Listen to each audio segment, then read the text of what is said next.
some technique and footwork involved with bowling. Now, in our class, we are constricted a little bit in space, so we'll use a couple different types of approaches and footwork.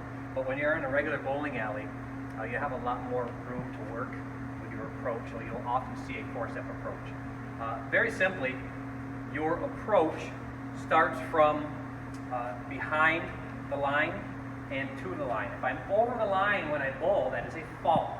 You cannot do that. Okay, so be aware where that line is at all times.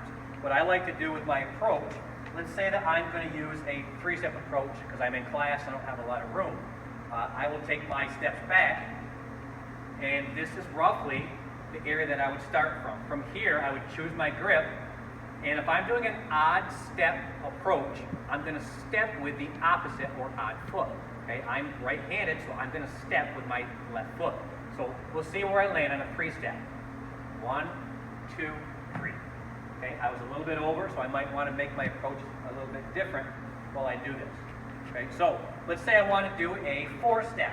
Okay, with a four-step approach, I'm going to step with the same foot that I'm throwing with. I'm right-handed, so it's right foot. So now it's a 1, 2, 3, 4. As that foot strikes, my arm moves back like a pendulum. Then from here, notice how I have a flex in my front side.